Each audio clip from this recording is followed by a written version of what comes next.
আমি যখন ক্লাস 9-এ পড়ি তখন একটা ছেলের সাথে আমার পরিচয় হয়। ছেলেটার বাড়ি বেশ দূরে ছিল, কিন্তু কাজের সূত্রে সে আমাদের এখানেই থাকতো। মাঝে মধ্যে সে আমাদের বাসায় আসতো, আর সেখান থেকেই আমাদের মধ্যে সুন্দর একটা বন্ধুত্ব তৈরি হয়। তখন প্রেম ভালোবাসা বুঝতাম না, তবে তার সাথে কথা না বললে বেশ খারাপ লাগতো। 4 মাস এভাবেই কেটে যায়। একদিন আমার বাড়িতে ব্যাপারটা জানতে পারে, কারণ আমি লুকিয়ে লুকিয়ে তখন মায়ের ফোন দিয়ে কথা বলতাম। তারপর সবাই আমাকে অনেক বকাবকি করে, এক পর্যায়ে আমাকে বাড়ি থেকে বের করা বন্ধ করে দেয়। এইভাবেই কেটে যায় কয়েকদিন। তারপর একদিন বাড়ির সবাই ঘুমিয়ে গেলে রাতে আমি বাড়ির ফোন থেকে ওকে ফোন করি। তারপর তাকে বলি, মা বাবা তোমার সাথে কথা বলতে মানা করেছে আর বাড়ি থেকে বেরোতে দিচ্ছে না, আমি খুবই সমস্যায় আছি। তখনও বলল, চলো একটা কাজ করি, আমরা পালিয়ে যাই। ওর কথা শুনে আমি খুব ভয় পাই, কারণ আমি সবে টেনে উঠেছি, বয়স অনেক কম আর পড়াশোনারও খুব ইচ্ছা। তারপর আমি ওকে মানা করে দিই। ও আমাকে অনেকভাবে বোঝায়, আমাকে পড়াশোনা করতে দেবে, আমার সব স্বপ্ন পূরণ করবে। আরো বলে, আমি তোমাকে অনেক ভালোবাসি, তোমাকে ছাড়া আমি বাঁচবো না। এসব শোনার পরে এক পর্যায়ে আমিও রাজি হয়ে যাই। কিন্তু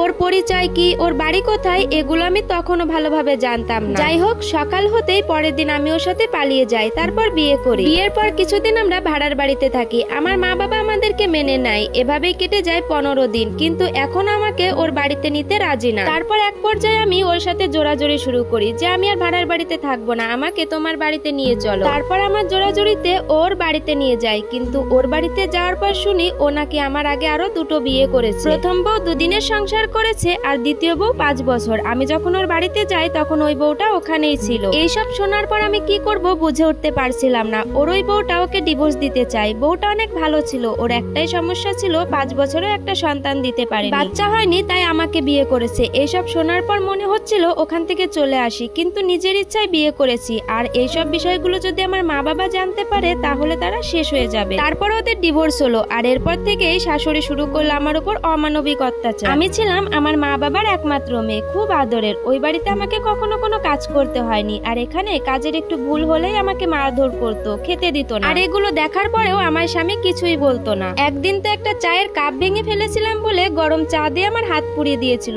তারপর একদিন রান্নায় একটু নুন বেশি হয়েছিল বলে আমার গায়ে কেরোসিন তেল ঢেলে দিয়েছিল আমাকে পুড়িয়ে মারবে বলে। সেদিন আমি অনেক চিৎকার করি, লোক ডাকি, পাড়ায় সবাই জড়ো হয়ে সেদিন আমার হয়ে কথা বলে। তারা আমার শাশুড়িকে ভয় দেখায় যদি আমার উপর আর কোনো অত্যাচার করে তাহলে আমাকে নিয়ে সোজা পুলিশের কাছে যাবে। এরপর আমার শাশুড়ি কিছুদিন আমার সাথে কি অমায়িক ব্যবহার। তার এই ব্যবহার আমি ভাবতাম যে এত ভালো মানুষ কি করে হয়, কিন্তু তার এই ভালো মানুষের পিছনে যে শয়তান লুকিয়ে আছে এটা আমি বুঝতেই পারি। একদিন আমাকে বলল, চলো আমরা বাজারে যাই। এই বলে সন্ধ্যা 7টার সময় আমরা দুইজন বাজারে বেরিয়ে পড়ি। আমি আর আমার শাশুড়ি কিছুটা রাস্তা যাওয়ার পরে একটা বাড়ির নিচে আমাকে বসতে বলল, আর বলল, তুমি কিছু সময় বসো, আমি এক্ষুনি আসছি। এই বলে সে সেখান থেকে বেরিয়ে যায়। এরপর রাত 11টা বেজে যায়, আমার শাশুড়ি আর আসে না। এরপর ওখান দিয়ে একটা লোক যাচ্ছিল, উনি আমাকে ডেকে জিজ্ঞাসা করে, এখানে কেন বসে আছো, তুমি কি নতুন? কিন্তু তোমার জামা কাপড় দেখে তো এদের মধ্যে কাউকে মনে হচ্ছে না। এরপর আমি ওনাকে সবটা খুলে বললাম। সবটা শোনার পরে উনি আমাকে বললেন, এখানে কারা থাকে জানো? আমি বললাম, জানি না। এরপর উনি বললেন, এখানে খারাপ মেয়েরা থাকে যারা পতিতালয় ব্যবসা করে। তারপর আমি সবটাই বুঝতে পারলাম। তখন ওনার থেকে একটা ফোন নিয়ে ওই রাতে আমি আমার বাবাকে কল করলাম। সেই রাতে আমি ওই মানুষটার সাথে তাদের বাড়িতেই থেকে গেলাম। পরের দিন সকাল হতেই আমার বাবা গাড়ি নিয়ে আমাকে ওখান থেকে নিয়ে গেল। তারপর 2 মাস আমার স্বামীর সাথে আমার কোনো যোগাযোগ ছিল না। একদিন হঠাৎ করেই সে আমার বাড়িতে আসে। তারপর সে আমার হাতে পায়ে ধরে ক্ষমা চায়, বলে আমার ভুল হয়ে গেছে। আর আমিও সবটা ভুলে গিয়ে তাকে ক্ষমা করে দিলাম। যতই হোক আমার স্বামী তো। তারপর ওকে আমি বললাম, আমি আর তোমার বাড়িতে যাব না, আমরা ঠিক আগের মতোই ভাড়ার বাড়িতে থাকবো। আর ও রাজি হয়ে গেল। এরপর 1 মাস বেশ ভালোই কেটেছিল, কিন্তু তারপর থেকেই শুরু হলো আমার উপর আবারও অত্যাচার। আমাকে খুব মারধর করতো, এতটাই মারতো যে একটা মানুষের সহ্য করার ক্ষমতা থাকতো না। তারপরেও আমি সহ্য করতাম। আমাকে আমার মা বাবার সাথে কোনো যোগাযোগ করতে দিত না। একদিন আমার মা আমাকে ফোন করে যেতে বলে, কিন্তু আমাকে আমার স্বামী যেতে মানা করে দেয়। তারপর সে যখন কাজে বেরিয়ে যায় আমি সেখান থেকে লুকিয়ে লুকিয়ে বেরিয়ে আসি। তারপর আমি আমার বাবা মার কাছে চলে যাই। বাবা মা সবটা শোনার পরে সিদ্ধান্ত নেয় আমাকে আর ওখানে যেতে দেবে না। এরপর আমি আবার নতুন করে পড়াশোনা শুরু করি। পড়াশোনার মাঝে একটা ছেলের সাথে আবার আমার ফেসবুকে পরিচয় হয়। ছেলেটা সবই জানতো, জানার পরেও আমাকে ভালোবাসতে চায়। কিন্তু আমি সিদ্ধান্ত নিই এখন আর আমি আমার নিজের ইচ্ছায় কিছুই করব না, মা বাবা যেটা বলবে সেটাই করব। কিছুদিন যাওয়ার পর আমি আমার মাকে ওই ছেলেটার বিষয় বলি। মাও ছেলেটাকে দেখতে চাই। এরপর আমি ওকে আমাদের বাসায় ডাকি। আমার মা বাবা এবং ওর মা বাবা দুই পরিবারে আমাদের সম্পর্কটা মেনে নেয়। তখন আমি ওর থেকে 3 বছর সময় চাইলাম। তখন ওর পরিবার বলে